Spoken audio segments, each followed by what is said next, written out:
Alright, you maggots, it's me, Captain Wright of the NOA, and today we are talking about Rise of Skywalker, and this is going to be an unbiased opinion of the movie.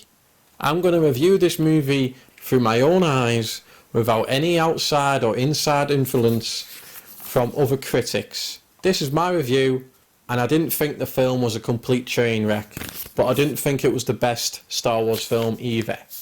So first of all, I'm going to talk about the good in Star Wars: The Rise of Skywalker. First of all, the film does have a good use of original trilogy characters. Han Solo, Leia, Luke, they all come back in this film. And you know what? There's even more C-3PO who has been left out in the previous sequels, and it's really good to see him a lot more in this one. And guess what? He doesn't die. He just gets his mind wiped, and then later on R2-D2 actually has a backup and he's back to his old self. So there's more original characters in this movie than in any other sequel, and they get a lot more screen time, including Lando, which is great in my opinion. This film also references the entire Star Wars saga, not just the original trilogy, but the prequels as well, maybe even a bit of Clone Wars, I'm not entirely sure, but there were still a few references there and there that I didn't quite get, which I think means that it references as much Star Wars as it can in this film, rather than just the OT.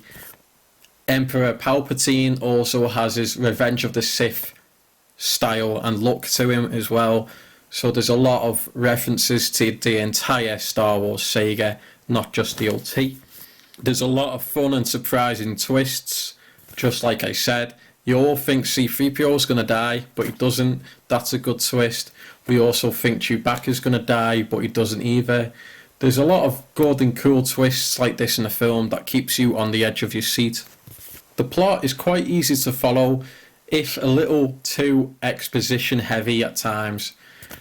It's a bit confusing sometimes, but for me, I found it quite easy to follow. Although I did notice other audience members kind of like asking questions, so you kind of need to see the entire saga to understand this film. But if you're into Star Wars as much as I am, you'll follow this quite well. After all, this is the ninth film in the entire saga, so obviously it's not going to be the easiest film to follow. The film actually takes itself fucking seriously. The Last Jedi was a parody. This isn't. It has a few comic relief moments, but for the most part, this film actually takes itself seriously. It takes the source material seriously. It actually respects the characters. Luke is redeemed in this film. Leia gets a good send-off. It's a much better film to the Star Wars saga overall than the most disrespectful film, in my opinion, The Last Jedi, which just was a parody of Star Wars. This isn't. It actually takes itself seriously, which is great. And I think most importantly, the best part of this film is that Princess Leia actually gets a good send-off. And I think this is really great and emotional because, you know, Carrie Fisher died, and I think she really deserved a good send-off like this, and I thought it was quite beautiful, a nice way to end her character arc. One more thing, we also get a flashback of young Princess Leia and Luke Skywalker, and the CGI looks great, and it looks straight out of the original trilogy, but it's actually a new scene, which I really enjoyed. Now, let's talk about the bad things in the movie. I think the worst sin this film has is that it copy and pastes the ending of Return of the Jedi too much. It's slightly different, but overall it's the same. Kylo and Rey team up together to defeat the Emperor. Last minute, it looks like the rebellion are gonna die. Kylo Ren dies, just like Darth Vader. Rey lives happy ever after. She sees the Force ghosts of Luke and Leia. It's the exact same ending, and I think this is the biggest sin of the film. A more original ending would have been if Rey and Kylo united the Empire and the Rebellion together. I think that would have made for a much more conclusive and original ending, in my opinion.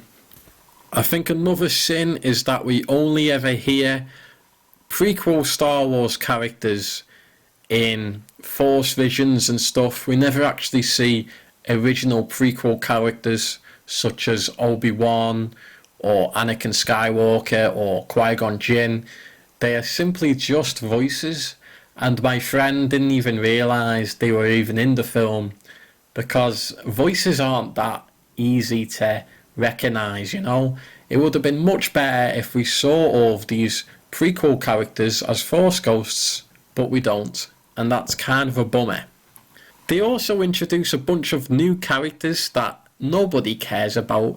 This is the last ever film in the franchise. Why are you introducing a whole new bunch of characters? We don't give a shit if they die or not. We have no investment in these characters. Why even put them in? You know?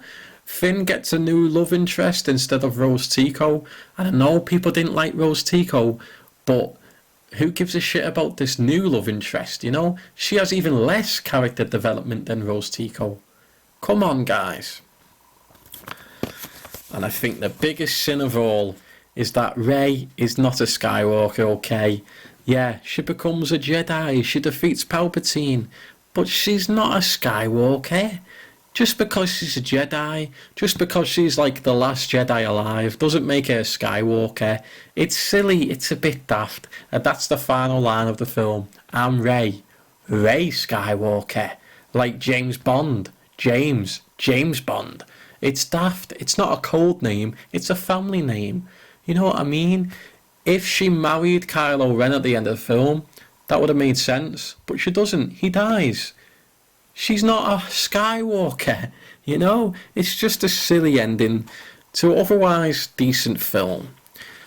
I also think some of the dialogue in this movie is pretty cringeworthy.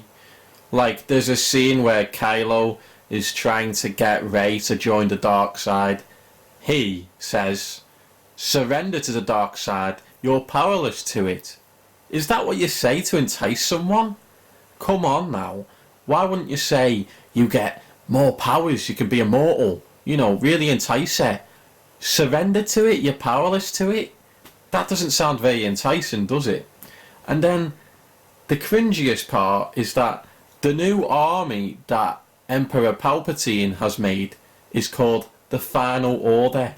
What is this, a chippy? A pizza delivery place? The Final Order? Come on. A lot of this dialogue just sounds cringy and bad, and it needed to be reworked. So overall, The Rise of Skywalker is a little bit disappointing, but it's not a complete disaster. It's not the worst Star Wars film by far. In fact, I would say it's probably the 5th best Star Wars film in my opinion.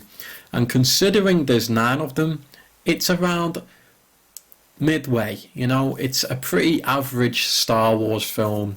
It's not the best, it's not the worst. It's slap bang in the middle. And overall, I actually enjoy Star Wars a lot. I think there's a lot of good and bad in every single Star Wars film, even The Last Jedi. So to say this is slightly below average for a Star Wars film is still a good film in my opinion. It just doesn't really live up to the original trilogy or the prequel trilogy or Star Wars as a whole, and I actually understand why a lot of critics hate this film. But to me, I thought it was alright. It was okay. It's not the worst film ever made. It's fine, but no better than that really. It's about a 6 out of 10. Thank you for watching my review, and I'll see you guys next time. Both my ebooks are now available on Amazon Kindle. The New Order of Alexandria is a dystopian sci-fi adventure full of violence, drama, with plenty of gunfights. Paranormal Homicide is a supernatural horror set in my hometown of Runcorn, a murder mystery with a sinister twist. Both of my books are 18 plus, so you never miss out on the dark and gritty details. Don't forget to follow our Facebook page, The New Order of Alexandria, for everything NOA.